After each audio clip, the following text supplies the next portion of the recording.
Olá, muito boa noite, sejam muito bem-vindos ao Band Eleições, esse espaço em que a gente tem a oportunidade de discutir com mais profundidade, né, os principais temas dessas eleições, os principais assuntos que movimentam o eleitorado. E hoje eu, Fernando Davi, estou aqui ao lado da jornalista Natasha Franco. Tudo jóia, Nath? Boa noite, Fernando. Boa noite a todos que nos acompanham na tela da Band. E hoje a gente recebe o governador Cláudio Castro para falar um pouco dessa reeleição que ele concorre através do Partido Liberal PL. Governador, muito obrigada pela sua participação aqui no Band Eleições. Eu que agradeço, Natasha, Fernando. Boa noite a todos. É uma alegria de poder estar aqui debatendo um pouco. Governador, segunda-feira completamos 6 meses da tragédia de Petrópolis, algo que é recorrente quando a gente fala de chuva aqui no Rio de Janeiro e a gente fala de região serrana. São 6 meses de muita luta ainda pela frente ou de soluções para esse problema tão recorrente? Natasha, a questão da chuva sempre foi uma questão que me preocupou muito. Ainda em outubro, assim que eu assumo em 28 de agosto, em outubro eu montei o primeiro comitê para as chuvas. Eu disse o tempo todo que não era possível que o Rio, que convive tanto com chuvas, não tivesse preparado. E eu montei esse comitê com diversas secretarias, todas que no momento de crise, elas são geralmente acionadas, e nós montamos então um grande comitê para que sempre que acontecer uma questão dessa, o Estado possa agir rápido. Inclusive fizemos contratos guarda-chuvas para acabar com os gastos emergenciais. Hoje nós já temos os fornecedores de tudo previamente licitados, então colchão, item de limpeza, kit alimentação, todos os kits e também as máquinas de limpeza. O Estado hoje, tanto que nessa última crise agora, começou, na verdade, não começa por Petrópolis, nós tivemos antes no Noroeste, depois em Petrópolis, depois na Baixada Fluminense. Em todos esses casos, a gente teve Lídice lá em Rio Claro, tiveram 2 enchentes enormes, e em todas elas o Estado estava completamente preparado e chegou muito rápido. Em Petrópolis foi um caso à parte, eu cheguei em Petrópolis no próprio dia, fiquei 10 dias em Petrópolis, no dia seguinte já tinham 200 máquinas do Estado lá. Esse ano, eu já entreguei as obras da outra tragédia de 2011 de Friburgo e de Teresópolis. E as obras dessa tragédia agora já começaram, é um investimento de R$500 bilhão do governo do Estado, todas as encostas estão sendo reformadas, Rua Tereza, Washington Luiz, todas as obras já começaram, a única que a gente ainda está com uma questão é a reversível da 040, que é Binga e Quitandinha, mas porque a gente teve realmente que fazer um processo licitatório à parte, mas até o final do ano já começa, que é uma outra demanda da região. Nós demos um crédito de mais de R$200 milhões a juros zero para o comércio. Fizemos um aluguel social de R$800 só do governo do Estado. Então o governo do Estado trabalhou muito e agora a gente está fazendo a contenção das encostas e também trabalhando na reconstrução daquilo que quebrou. Eu estava lá desde o primeiro dia e eu pessoalmente já fui lá 2 vezes em Petrópolis para acompanhar as obras. 6 meses para as próximas chuvas, né? O verão vem por aí. É possível dizer que talvez tragédias como essas sejam evitadas com projetos como esse? Afinal de contas, a gente teve aí o túnel extravasor que literalmente destruiu parte da cidade e que é o grande problema hoje para Petrópolis, porque não tem como a água realmente sair por ali, por aquela cidade, né? E aí reconstruir ele e fazer com que ele dê conta de chuvas como a gente está falando agora. A gente tem muitos especialistas dizendo que são as piores chuvas que a gente vem enfrentar e isso só vem a piorar. É possível se preparar para isso com essas obras? O túnel extravasor, ele é um capítulo à parte. Na hora da divisão das tarefas, ainda com o ministro Rogério Marinho no cargo, ficou certo que ali seria uma obra do governo federal. Na segunda chuva, em torno de 40 dias depois, ele piorou muito e o Estado assumiu a primeira fase da obra, que é a fase realmente mais aguda e mais urgente. Só ali é uma obra de R$80 milhões. O governo do Estado já começou a obra. E falando também na questão de prevenção, o Comitê das Chuvas ele já tem pensado isso. Só no ano de 2021, nós investimos quase R$200 milhões na limpeza de rios e córregos com o programa Limpa Rio. Ele limpou rio em quase 40 municípios. E isso também é uma forma de você ir fazendo a questão preventiva. Gastamos mais de R$80 milhões em contenção de encostas. É óbvio, é uma demanda histórica. eu só tenho 23 meses à frente. Em 23 meses, você já limpar a RIG em mais de 40 municípios e gastar mais de 80 milhões em costas, lembrando que nós só temos o dinheiro da SEDAI menos de um ano. Então, realmente, assim, é um grande esforço que o governo do estado já vem fazendo e vai continuar e ampliar com certeza. Governador, nessa segunda-feira, o Ministério Público Eleitoral anunciou que pretende impugnar a candidatura do Washington Reis, né, que é o seu candidato a vice, né, candidato a vice na sua chapa. E cita como justificativa um caso, né, em que ele foi condenado por crime ambiental, lá em 2016. A minha pergunta é, o senhor tem um plano B, né, caso essa impugnação se concretize? Ele está recorrendo, nós acreditamos muito, até porque não entrando no processo dele em si, mas ali tinham 3 pessoas e 2 foram inocentadas. E só ele que foi condenado. Então está sendo feito um recurso ao Supremo Tribunal Federal. Nós acreditamos muito que o Washington Reis será habilitado para ser candidato. Ele é uma figura fantástica, um dos melhores prefeitos que a Baixada Fluminense já teve, alguém que conhece muito os problemas do Estado, é um político de mais de 30 anos de vida pública e eu acredito muito que ele será inocentado e que continuará comigo, se Deus quiser, nos próximos 4 anos, cuidando do Rio de Janeiro. Então não tem plano B? Não, só tem plano A. Tá certo. Governador, a gente vai tratar agora de algo que é um tema muito importante. Eu acho que um dos mais importantes quando a gente fala do estado do Rio de Janeiro, que é a segurança pública. Quando a gente fala em segurança pública, a gente fala em economia, porque o roubo de cargas afeta isso diretamente. A gente fala no cidadão comum andando e segurança pública é um dever do Estado. É possível mudar esse perfil de segurança pública ou o senhor acredita que o que está sendo feito até esse momento é o que precisa para que a gente tenha uma segurança melhor no Estado e aí levando em consideração que não só o que a gente vive na rua, mas também quando a gente fala em operações em favelas, quando a gente fala de um alto número de mortes, não só de pessoas dentro das comunidades, mas também de policiais? Natasha, tem que olhar o que era segurança, o que a gente está fazendo e o que a gente espera, né? Acho que o governador que está no cargo, ele tem uma responsabilidade daquilo do que ele está fazendo agora. Ele não pode inventar uma coisa mirabolante se ele já está fazendo. A segurança pública os nossos policiais tinham o 2º pior salário do Brasil. A questão estrutural, que melhorou muito com a intervenção, já estava sucateando tudo de novo. A nossa Polícia Civil não tinha um software atualizado. As delegacias e os batalhões caindo aos pedaços. Então, como se fazer segurança pública assim? O que nós fizemos ao longo desses últimos 23 meses? Eu passei para o 3º melhor salário do Brasil, então a polícia é valorizada hoje. Na Polícia Militar, nós renovamos todo o estoque de coletes e armas. Nós estamos reformando os 55 batalhões. Nós montamos o maior centro de treinamento policial da América Latina, que nós já entregamos no final do ano passado. Na Polícia Civil, também é o 2º melhor salário do Brasil hoje. Delegado é o melhor salário do Brasil hoje.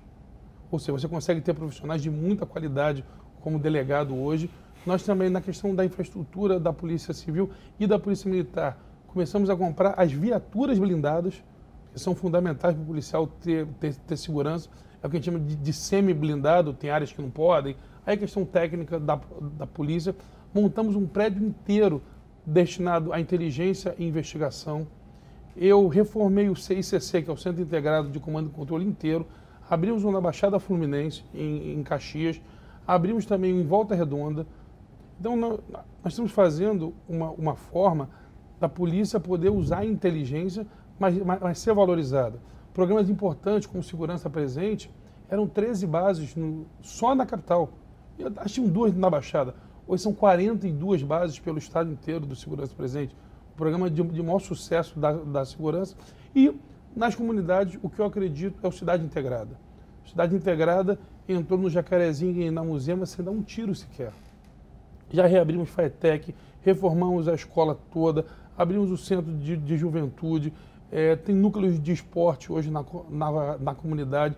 Só no Rio Salgado e Jacaré já foram retiradas 8.000 toneladas de lixo. A gente agora está terminando a licitação para fazer, para colocar ele todo, fazer um bulevar em cima, tudo. Enfim, é um programa que você leva cidadania. Vai revitalizar essas áreas? Já estamos retirada de gente, já estamos revitalizando. revitalizando. Inclusive, por exemplo, aquelas 1.300 casas do Alemão, que era uma prova lá de trás, nós já começou a obra. O teleférico do Alemão já começou a obra. As estações até o fim desse ano estão prontas. Eu já fui na França, encomendei tudo novo. Mesmo com a insegurança dentro do Alemão? Mas já está melhorando, os índices já estão mostrando que está melhorando. Os índices já demonstram, inclusive a própria letalidade policial está caindo. Homicídio doloso, o índice é o melhor desde 1991. Tem menos homicídio doloso hoje no Rio de Janeiro do que tinha em 1991. Governador, acho que segurança pública é um tema que dá pano para manga. A gente podia ficar aqui essa meia hora inteira falando só de segurança, mas o tempo corre, né? A gente está quase chegando no nosso intervalo. Eu queria perguntar sobre transportes, né? Que, para nossa surpresa, até foi um assunto que no debate foi mais abordado até que a segurança, que costuma ser, né, o assunto campeão de dimensões nos debates. E sobre transportes, eu acho que não tem como a gente não citar a situação da Supervia, né? Não sei se o senhor concorda, mas o passageiro está sofrendo, né? A gente tem feito reportagens a respeito, os trens estão lotados, os intervalos estão muito grandes, muito longos, né? Muito espaçados. E a concessionária da Supervia administra também linhas de trem no Japão, né? Que tem o melhor serviço, talvez, do mundo. O que acontece, governador, aqui no Rio de Janeiro, que o serviço não funciona de uma forma satisfatória para o passageiro? Como melhorar isso? O que o Estado pode fazer para melhorar? Encampar o serviço da Supervia é uma alternativa que vocês consideram nesse momento? Fernando, Supervia é um problema histórico, não é de agora. Você mesmo citou que a concessionária é uma das melhores do mundo. O trem do Japão é um modelo. A concessão foi feita de maneira errada. É um problema de mais de 15 anos. É um problema que vem se arrastando. O Estado já comprou trem, mas a concessão é ruim. Com a pandemia, piorou muito, porque criou o que a gente chama de desequilíbrio. Diminuiu muito o número de passageiros durante um bom tempo, e isso criou ainda uma situação financeira pior na concessão. O Estado do Rio de Janeiro agora, desde que eu fiz a comissão que está acompanhando, nós podemos perceber que ali tem dois problemas sérios. Um de investimento e o outro de manutenção. É um problema sério. Os atrasos é investimento na rede e manutenção. O Estado do Rio de Janeiro acabou de fazer um grande acordo com a Supervia, um acordo que faz que não tenha nenhum aumento de passagem esse ano. O Estado do Rio de Janeiro está colocando, eu estou pagando os investimentos. Então, tanto na manutenção quanto na rede, na manutenção de trens, quanto na rede, nós acabamos de colocar mais de 200 milhões de reais numa conta específica, carimbada. Não pode pegar o dinheiro e pagar dívida e mandar... Não pode. É 100% do dinheiro é só para manutenção, para aterramento de cabo, para que a gente possa consertar os muros. A operação Estação Segura já está fazendo com que a gente possa reformar as estações todas. Por exemplo, não é possível uma estação que não tenha banheiro para o povo, que não tenha uma área, né? Uma acessibilidade para a pessoa com deficiência. Então, nós já, com esse acordo agora, eu acredito que em pouco tempo o serviço começa a melhorar, e se não melhorar até o fim do ano, a gente vai ter que realmente tomar uma atitude mais drástica. Eu não acredito em campação. Eu acredito na rescisão do contrato e botar uma outra concessionária que talvez... Quanto tempo ainda tem de contrato? Tem muitos anos ainda de contrato. Então teria que realmente fazer a rescisão. Teria que fazer a rescisão, mas essa não é a nossa primeira opção. A primeira opção é o Estado fazer os investimentos na rede e aí proporcionar que o trem melhore, que a manutenção melhore, que a gente tenha mais trens e aí o intervalo voltar a ser regular. Nós agora já voltamos os expressos, então o Estado tem trabalhado muito. Lembrando que nós somos um Estado hoje que respeita contratos. A Natasha falando agora da questão da segurança que afugenta empresas, mas também a insegurança jurídica também afugenta empresas. É verdade. Tem alguma contrapartida que a concessionária tem que tomar por conta desses recursos públicos, né, que estão sendo injetados no serviço? Você tem uma discussão grande acerca da passagem que não aumentou. Então, a gente tem o que chamam de break-even, que é um dinheiro que nós tínhamos que pagar, e já ganharam judicialmente isso. Só que o Estado brigou tanto que eles aceitaram pegar o dinheiro e não botar para fundo, mas investir o dinheiro na manutenção, que eu falei que mesmo perdendo na justiça, que o serviço deles é tão ruim que eu não daria isso para eles, que eles brigassem mais e mais e mais, que eu recorreria até a última instância para não pagar nada, a não ser que esse dinheiro fosse para ser investido 100% na operação. Eles aceitaram agora, nós colocamos numa conta específica carimbada só para manutenção e operação, para aí sim a gente poder melhorar a vida da população. Seguindo os transportes. Vamos seguir nos transportes. Eu acho que o debate trouxe uma coisa muito importante, que é uma nova licitação saindo por aí, dessa vez focada na Baixada. E aí chama muito a atenção da onde pode sair esse dinheiro, o que é preciso ser feito para que a gente tenha um metrô na Baixada Fluminense. E isso, a gente está falando de um metrô da Baixada Fluminense ligando com a capital. Não seria um metrô pura e simplesmente rodando sozinho dentro da Baixada Fluminense. A ideia é trazer ele e fazer a conexão na Pavuna. É isso? Como fazer esse projeto e da onde pode sair esse dinheiro, governador? Vamos lá, o projeto está pronto, já está em processo de licitação, inclusive. Se não me engano, saiu essa semana do Tribunal de Contas do Estado, já vai para a licitação, dando tudo certo, a gente começa a obra esse ano ainda. Ele vai sair da Pavuna, são 16 estações, ele vai até Nova Iguaçu. Então, realmente assim, é uma obra histórica para a Baixada Fluminense, como outras de mobilidade, o viaduto do Pilar, o viaduto de Austin e outras obras estruturante que a gente está fazendo na Baixada Fluminense. Lembrando que a Baixada e São Gonçalo são os maiores fornecedores de mão de obra. E por isso a gente precisa investir nessas duas áreas tão importantes. A gente está inclusive fazendo o MOVE, que é o nosso corredor expresso, também em São Gonçalo, para melhorar a vida do trabalhador, que infelizmente hoje leva horas para chegar no trabalho. Como esse metrô funcionaria? É um veículo leve sobre trilhos? É suspenso? É por debaixo da terra? Como essa obra realmente entra em operação? Tem tempo dela? Esse primeiro momento seria só o projeto, né, a confecção do projeto, ou realmente mão na massa, a obra na rua? Nossa intenção é que em menos de 2 anos ele já esteja operando para que o morador da Baixada realmente tenha esse benefício o mais rápido possível. O impacto principal é trânsito? Trânsito e também de desenvolvimento econômico, porque cada estação dessa acaba sendo um polo de desenvolvimento econômico regional. Tem toda uma infraestrutura em cada estação dessa. Então, você desenvolver a Baixada Fluminense quase toda é com certeza um dos nossos principais projetos. A ideia, ela já está a obra acontecendo, mas como eu lembrei, até eu assumi em 28 de agosto de 2020. O orçamento para aquele ano era de menos 3 bi. No ano seguinte era menos 20 bi de 2021. E só em 2020, mais 3 bi. O Estado hoje então, funciona esse dinheiro vem desse orçamento? E vem orçamento da venda da SEDAI. E vem da venda da SEDAI, do programa Pacto RJ. Você pode até entrar lá no site do Pacto RJ. É a plataforma mais transparente de um programa de investimento da história do Rio de Janeiro. Então é isso. O Band Eleições faz uma pausa agora, né? A gente vai para o break e daqui a pouco a gente retoma a nossa entrevista com o governador Cláudio Castro, candidato à reeleição ao Palácio Guanabara.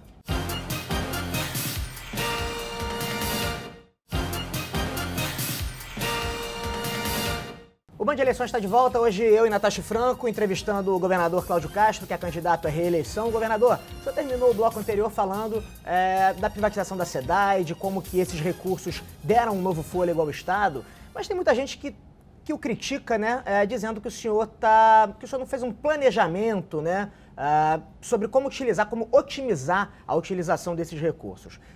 Como é que o senhor responde a essa crítica? Em primeiro lugar, que é curioso que todo mundo que critica era contra a concessão, né? Então a turma era contra a concessão e critica. Mas, na verdade, nós pegamos 3 programas, o PEDUI, um programa chamado Canteiro de Obras da Firjan, e chamamos os prefeitos para o diálogo. Para ser bem sincero com você, nenhum é da minha cabeça. Não tem um programa, uma obra sequer que eu tenha dito, eu quero fazer. Foi o investimento mais democrático da história do Rio de Janeiro. Eles são programas que já existem. A Firjan me deu esse programa de presente, que é como a gente faria para desenvolver o Rio de Janeiro. E nós pegamos isso e fizemos um programa estatal. Até a Firjan sempre agradece que eu divulgo isso. Ou seja, não tem isso de gastar errado. O que eles falam, está gastando perto da eleição. A SEDAI só foi concessionada dia 30 de abril de 2021. Só entrou a operação 6 meses depois. Teve que licitar tudo, teve que fazer tudo. Então, eu só estou há 23 meses. Eu não estou desde o começo. Então, realmente ficou acabando acabou ficando mais perto, mas são obras de infraestrutura, são obras que a população precisa.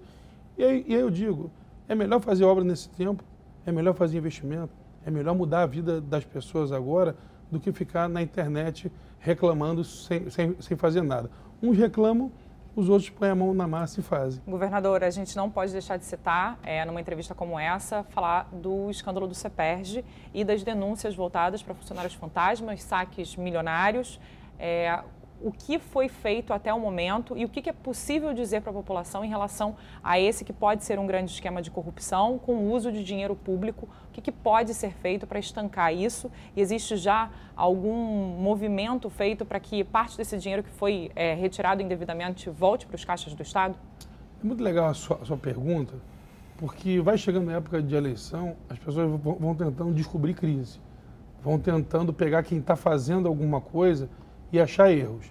A minha diferença para outras vezes é que aqui, em vez da gente ficar negando que houve um problema, nós estamos trabalhando. Eu criei uma comissão no primeiro dia. É muito legal você, cidadão, olhando para você. Existe um instrumento chamado TAC, que é Termo de Ajustamento de Conduta. Quando tem uma coisa errada, o Ministério Público procura o governo e propõe um TAC. Eu não fiz isso. Eu fui ao Ministério Público propor um TAC. São programas importantíssimos que tem lá hoje.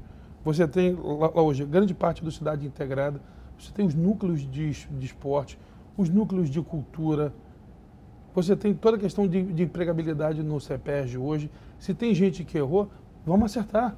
Agora, os programas sociais são importantíssimos. O RJ para Todos, que está cuidando das pessoas mais pobres. Você que está me ouvindo aqui, você ou faz ou fez parte desse programa. A gente falou tanto em segurança pública aqui, Nath, mas eu estou disputando a vida desse jovem lá na favela. Com um programa de esporte, com um programa de cultura, com um programa educacional. Isso tudo é pelo CEPERJ. A gente fala em segurança pública e esquece que a política pública tem que entrar para evitar a cooptação desses jovens.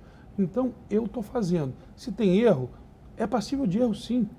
Vamos consertar, vamos ajustar. E eu, desde o primeiro dia, eu já fiz a comissão e eu procurei o Ministério Público. Aqui não é infalível, não. Mas que não tem esquema, isso eu garanto que não tem esquema nenhum. Pode acontecer erro. Você tem 1.500 núcleos.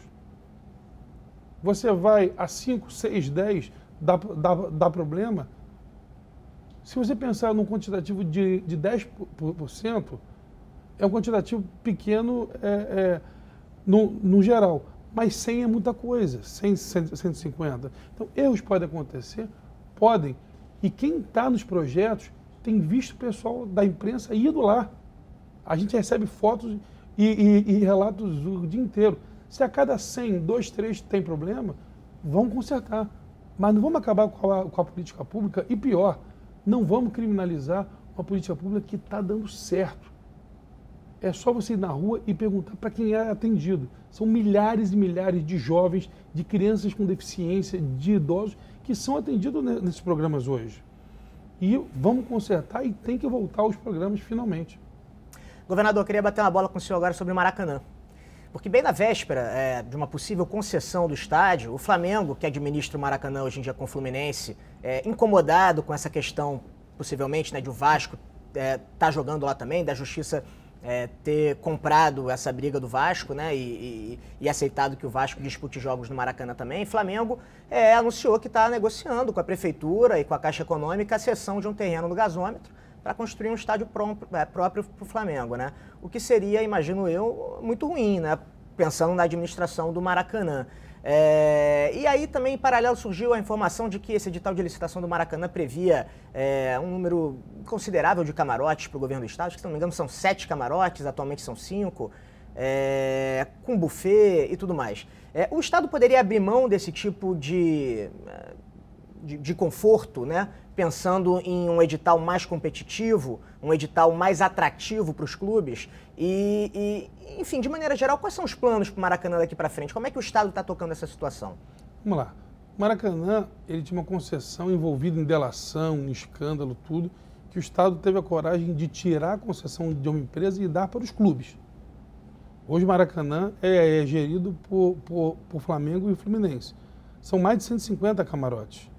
Essa questão institucional do Estado, o Estado sempre teve. O estádio é do Estado, foi construído pelo Estado, foi reformado pelo Estado.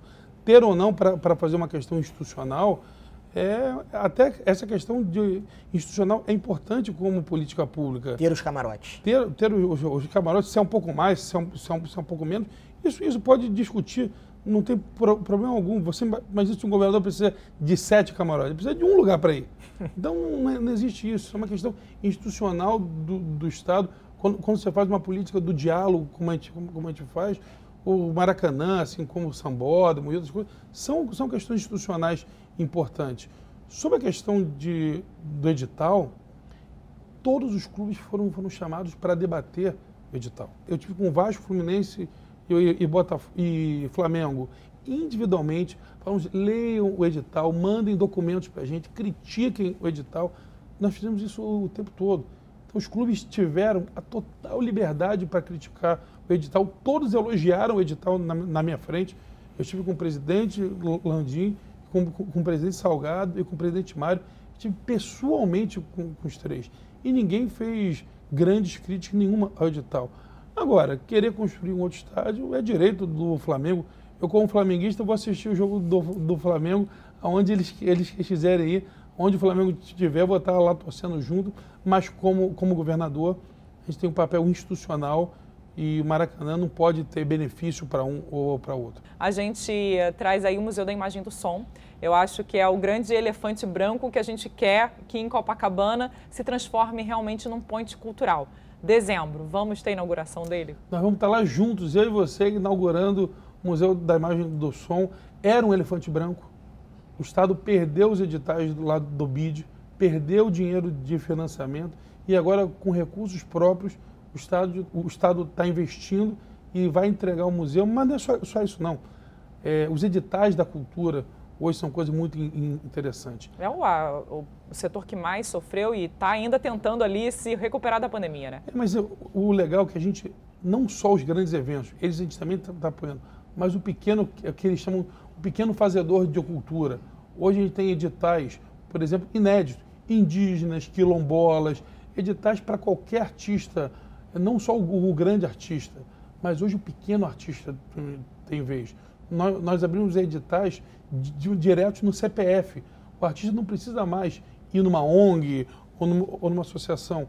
Ele pode até R$2.000 fazer diretamente no seu CPF. Isso é interessantíssimo para que a gente possa fazer um edital cidadão. Um edital onde aquele pequeno artista, pequeno fazedor de cultura, ele tem a mesma oportunidade que o grande evento tem. Então a gente está popularizando os editais, ajudando os eventos grandes, sim, mas ajudando os pequenos eventos e também a formação da cultura como parte educacional, que eu considero importantíssimo. Eu, como músico que sou, né, acho que a cultura tem que ser para todos de verdade, não só para quem tem grandes produtoras que pode ter acesso jurídico para chegar com mais facilidade. Você falou que a música, a Natasha, vou revelar aqui uma informação em off, ela pensou em pedir para o senhor dar uma palhinha, mas eu vou te livrar dessa aqui. Obrigado. Até porque nem tem violão, se tivesse um violão aqui, a gente tocava. Vamos fazer aquele nosso ping-pong para a gente fechar a entrevista, né? A gente gosta de fechar, governador, de uma forma mais light até, né? Para que o eleitor possa conhecer quem é um pouco mais da pessoa, Cláudio Castro, né? Bora. Além da figura institucional. Então a gente faz um ping-pong, que são aquelas perguntinhas com respostas curtinhas. E eu vou começar perguntando então para o senhor, que é governador do Rio de Janeiro, né? Qual é o seu lugar preferido aqui no nosso estado? Petrópolis. Petrópolis. Um prato. Churrasco. E uma praia? Barra da Tijuca. Bom, o time ele já falou, né? Flamengo, a gente vai ter que pular essa. Escola de samba, então. Mangueira. Seu livro de cabeceira? O Monge e o Executivo. Estilo musical. Samba, pagode e sertanejo. Adoro. Misturado. Uma música? Domingo, do Sol pra Contaria. Boa escolha. Acho que é isso, né? É isso. Tá certo, governador. Quero agradecer imensamente a sua presença aqui no Band Eleições, né? Acho que foi uma boa oportunidade da gente discutir com mais profundidade os principais temas do nosso estado. Obrigado pela sua participação. Eu queria agradecer, obrigado pela oportunidade, obrigado a você que está aí nos assistindo. A gente tem agora uma grande missão à frente, é um tempo de escolha. É importante que você esteja bem informado para tomar a melhor escolha.